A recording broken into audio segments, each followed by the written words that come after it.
അന്ന ഭാഗം 23.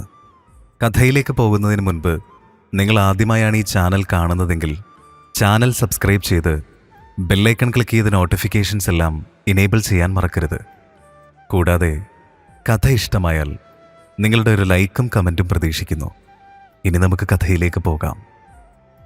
വേനലിൽ ഇലകൊഴിഞ്ഞ വൃക്ഷങ്ങൾ തളിർത്തു തുടങ്ങിയതുപോലെ പഴയ കെടുതികൾ ഓരോന്നും എല്ലാവരും മറന്നു തുടങ്ങിയിരിക്കുന്നു. വീണ്ടും ഒരു ശിശിരകാലത്തിൻ്റെ കാത്തിരിപ്പോടെ ദിവസങ്ങളും മാസങ്ങളും ഏറെ പിന്നിട്ടു. 2ാം വർഷ അവസാന പരീക്ഷയും അവസാനിച്ചു. അന്നേ ദിവസം ഏറെ വൈകി കോളേജിൽ നിന്നും ഇറങ്ങിയ അന്ന അമലാമ്മയ്ക്കുള്ള ചില മരുന്നുകൾ വാങ്ങാൻ മെയിൻ റോഡിൻ്റെ എതിർവശത്തുള്ള മെഡിക്കൽ ഷോപ്പിലേക്ക് വേഗത്തിൽ നടന്നു. കാർമേഘങ്ങൾ മൂടപ്പെട്ട നീലാകാശം ഭൂമിയെ ഇരുട്ടണിയാൻ തുടങ്ങി. പൊടുന്നനെ മഴത്തുള്ളികൾ ശക്തിയായി ഭൂമിയിലേക്ക് പതിച്ചു. അപ്രതീക്ഷിതമായി പെയ്ത മഴയായതിനാൽ കയ്യിൽ കുട കരുതാനും അന്ന മറന്നിരുന്നു. അവൾ വേഗത്തിലോടി. അടച്ചിട്ടിരുന്നൊരു കടമുറിയുടെ മുന്നിലായി മഴ നനയാതെ കയറി നിന്നു. കോരിച്ചൊരിയുന്ന മഴയിൽ മിന്നലുകളും ഇടിമുഴക്കവും ശക്തി പ്രാപിച്ചു. അവൾ ചുറ്റിനും കണ്ണോടിച്ചു. നേരം ഇരുട്ടിത്തുടങ്ങി. ഈ നശിച്ച മഴ കാരണം ഒരുപാട് വൈകി. ഇനി ബസ് പിടിച്ച ഓർഫനേജിലേക്ക് എത്തുമ്പോഴേക്കും നേരം ഇരുട്ടുമല്ലോ ഈശോയെ. അന്ന ആർത്തിരച്ചു പെയ്യുന്ന മഴത്തുള്ളികളെ നോക്കി അങ്കലാപ്പോടെ ഓർത്തു. അവൾ നിന്നിരുന്ന അടച്ചിട്ട കടയുടെ വരാന്തയ്ക്ക് മുന്നിലായി ഒരു കറുത്ത ബെൻസ് കാർ നിർത്തിയിട്ടിരിക്കുന്നത് അവളുടെ ശ്രദ്ധയിൽപ്പെട്ടു. കോരിച്ചൊരിയുന്ന മഴത്തുള്ളികളെ ഇരുവശങ്ങളിലേക്കും തടുത്തു മാറ്റിക്കൊണ്ട് ആ കാറിൻ്റെ വൈപ്പർ ചലിക്കുന്നുണ്ടായിരുന്നു. പെട്ടെന്ന് കാറിൻ്റെ സൈഡ് ഗ്ലാസ് താഴ്ന്നു. അതിനുള്ളിൽ തന്നിലേക്ക് ചൂഴ്ന്നു നോക്കുന്ന പകയെരിയുന്ന 2 നീലക്കണ്ണുകളെ അന്ന ഭീതിയോടെ തിരിച്ചറിഞ്ഞു.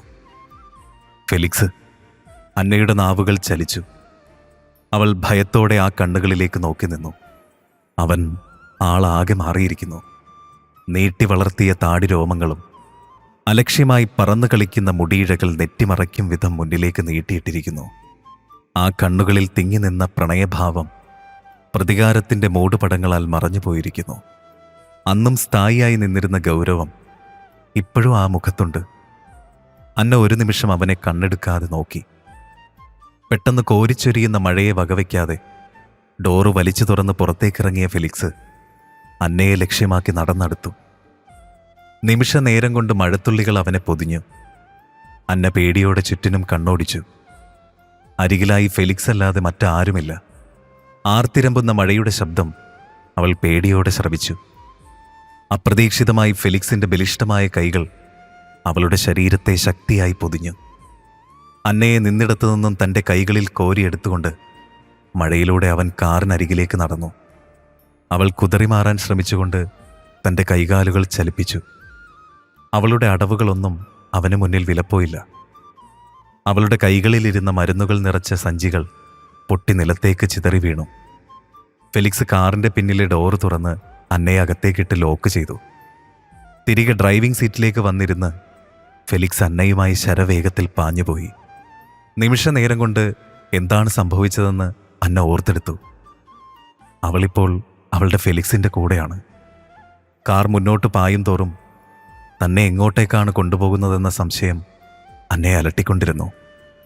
ഫെലിക്സ് ഒന്നും തന്നെ അവളോട് സംസാരിക്കുന്നതുമില്ല. ഫെലിക്സെ, വണ്ടി നിർത്ത്.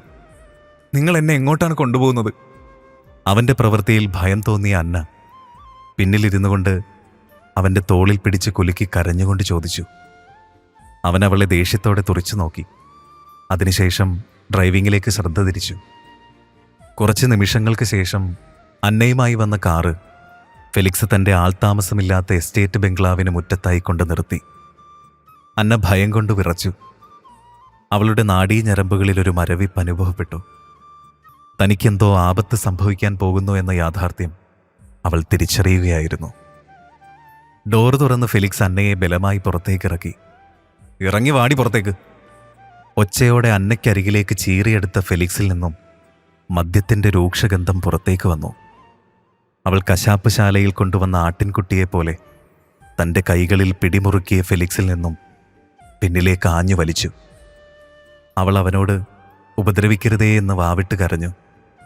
നിന്റെ ഈ കരച്ചിൽ കണ്ട് നിന്നെ രക്ഷിക്കാനേ ഇവിടെ ഒരു പട്ടിയും വരത്തില്ല. പിന്നിലേക്ക് ആഞ്ഞു നിൽക്കുന്ന അന്നയുടെ കൈകളിൽ നിന്നും അവൻ മനഃപൂർവ്വം കൈകൾ വലിച്ചു. ശക്തിയായി പിന്നിലേക്ക് അവൾ മറിഞ്ഞു വീണു. വേദനയോടെ നിലത്ത് കിടക്കുന്ന അന്നയെ ഒരു ദയവുമില്ലാതെ അവൻ നിലത്തുകൂടി വലിച്ചിഴച്ചുകൊണ്ടുപോയി അകത്തേക്ക് തള്ളിയിട്ടു. ശേഷം വാതിലടച്ചു. തറയിൽ ഉരഞ്ഞു വീണ അവളുടെ ശരീരഭാഗങ്ങളിൽ ചോര പൊടിഞ്ഞു. എന്നെ വെറുതെ വിട് ഫെലിക്സേ, എന്നെ ഉപദ്രവിക്കില്ലേ. വേദന കടിച്ചമർത്തി തന്നെ കടിച്ചു കീറാൻ നിൽക്കുന്ന ഫെലിക്സിനോട് കൈകൾ കൂപ്പി അവൾ യാചിച്ചു. അവനൊരു കൊലച്ചിരിയോടെ അവിടെ ഇരുന്നൊരു മദ്യക്കുപ്പിയെടുത്ത് അവൻ്റെ വായിലേക്ക് കമഴ്ത്തി. അവൾ അവശതയോടെ ഭിത്തിയിൽ കൈ ഊന്നി എഴുന്നേറ്റ് നിന്നു. പ്രതികാരത്തോടെ അന്നയ്ക്കരികിലേക്ക് വീണ്ടും പാഞ്ഞു വന്ന ഫെലിക്സ് അവളുടെ ഇരു കവിളുകളിലും ആഞ്ഞടിച്ചു. വേദന കൊണ്ട് പുളഞ്ഞ അവൾ അവനെ തള്ളി പിന്നിലേക്കിട്ടു.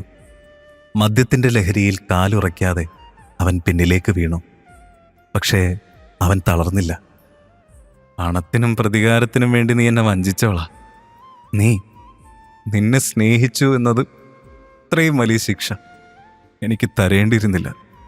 അന്ന് രാത്രി ഞാൻ ചെയ്യാത്ത കുറ്റത്തിന് നീ എനിക്ക് മേൽ ചുമത്തി. ആ തെറ്റ് ഇന്ന് ഞാൻ യാഥാർത്ഥ്യമാക്കും. അട്ടഹാസത്തോടെ അവൾക്കരികിലേക്ക് ഒരു മൃഗത്തെപ്പോലെ അവൻ പാഞ്ഞടുത്തു. തനിക്കിനി ഫെലിക്സിൽ നിന്ന് രക്ഷയില്ലെന്ന് അവൾ സ്വയം തിരിച്ചറിഞ്ഞു. ഒരു ചത്ത ശരീരം കണക്കെ അന്ന അവനു മുന്നിൽ അവശയായി നിന്നു. അന്നയെ നിലത്തേക്ക് വലിച്ചിട്ടതിന് ശേഷം അവളുടെ വസ്ത്രങ്ങൾ അവൻ്റെ കൈകളാൽ ചീന്തി എറിയപ്പെട്ടു. അവൻ്റെ ബലിഷ്ഠമായ കൈകളിൽ നിന്നും കുതറിമാറാൻ ശ്രമിക്കും തോറും അവൾ അവനിൽ നിന്നും പ്രഹരം ഏറ്റുവാങ്ങിക്കൊണ്ടിരുന്നു. അവൻ്റെ കണ്ണുകളിൽ പ്രണയമോ സഹതാപമോ കരുണയോ ഒന്നും കണ്ടില്ല. വൈരാഗ്യം പൂണ്ട കാട്ടുമൃഗത്തെപ്പോലെ ഫെലിക്സ് അന്നയെ പിച്ചി ചീന്തുകയായിരുന്നു. അവനിൽ നിന്നും കുതറിമാറാൻ ശ്രമിച്ച അന്ന മേശമേലിടിച്ചു. ഇടിയുടെ ശക്തിയിൽ മേശമുകളിലിരുന്ന മദ്യക്കുപ്പികൾ നിലത്തേക്ക് വീണ് പൊട്ടിച്ചിതറി. അന്നയെ ഫെലിക്സ് ബലമായി തന്നിലേക്ക് അടുപ്പിച്ചു. പ്രതികരിക്കാൻ അവൾക്ക് ത്രാണിയില്ലായിരുന്നു. അവളുടെ മുഖത്തേക്ക് ഫെലിക്സ് തൻ്റെ അധരങ്ങൾ അടുപ്പിച്ചു. അവനിൽ നിന്ന് വമിച്ച മദ്യത്തിൻ്റെയും സിഗരറ്റിൻ്റെയും മനമടുപ്പിക്കുന്ന രൂക്ഷഗന്ധം അവളിൽ മനം പിരട്ടലുളവാക്കി. അവൻ്റെ അധരങ്ങൾ അവളുടെ ശരീരത്തുകൂടി ഇഴഞ്ഞു നടന്നു. അന്നയുടെ കരച്ചിലുകൾ ഒരേങ്ങലടികളായി മാറിക്കൊണ്ടിരുന്നു. അവൻ അന്നയിലേക്ക് പടർന്നു കയറി. ഒരു വേട്ടപ്പട്ടിയെപ്പോലെ അന്നയുടെ മാംസം അവൻ കടിച്ചു കീറുകയായിരുന്നു. അവൾ ശരീരം നുറുങ്ങുന്ന വേദന കൊണ്ട് പുളയുകയായിരുന്നു. ഫെലിക്സ് തൻ്റെ പക കെട്ടടങ്ങും വരെ അവളുടെ ശരീരത്തെ പിച്ചി ചീന്തി. കത്തിച്ച സിഗരറ്റിൻ്റെ തീക്കൊള്ളിയാൽ അവളുടെ നേർത്ത മേനിയിൽ കുത്തിത്തുളച്ചു. കനിവിനായി നീളുന്ന മിഴികൾ ഉയർത്തി അന്ന ഫെലിക്സിനെ നോക്കി. അന്നയിൽ നേർത്ത വിങ്ങലുകൾ മാത്രം പുറത്തു വന്നു. എന്നിട്ടും കലിയടങ്ങാതെ നിലത്ത് ചിതറിക്കിടക്കുന്ന മദ്യക്കുപ്പികളുടെ ചില്ലുകൾ പെറുക്കിയെടുത്ത് അവളുടെ ആനാവൃതമായ മാറിലേക്ക് നീളത്തിൽ വരഞ്ഞ് നിഷ്കരുണം മുറിവേൽപ്പിച്ചു. വേദന കൊണ്ട് രക്തം വാർന്ന് പുളയുന്ന അന്നയെ നോക്കി ഫെലിക്സ് ഒരു ഭ്രാന്തനെ പോലെ അലറി. അവനിലേക്ക് പ്രതികാരത്തിൻ്റെ അഗ്നിനാളങ്ങൾ ആളിക്കത്തി. അന്നയിൽ ഓരോരോ ക്രൂരതകൾ ചെയ്തുകൊണ്ട് അവൻ വീണ്ടും വീണ്ടും ആനന്ദം കണ്ടെത്തി. പൂർണ്ണമായും ബോധം നഷ്ടപ്പെട്ട് അവൾ ആ നിലത്ത് കിടന്നു. ലഹരിയുടെ അധീനതയിൽ ഓരോന്നും ചെയ്തുകൂട്ടി രാത്രിയുടെ ഏതോ യാമത്തിൽ അവനും ബോധമറ്റ് കിടന്നു. അന്നയിൽ ജീവന്റെ ചെറിയ തുടിപ്പ് മാത്രമേ അവശേഷിച്ചിരുന്നുള്ളൂ. തുടരും. വീഡിയോ ഇഷ്ടമായെങ്കിൽ ലൈക്ക് ചെയ്യാനും ഷെയർ ചെയ്യാനും സബ്സ്ക്രൈബ് ചെയ്യാനും മറക്കരുത്.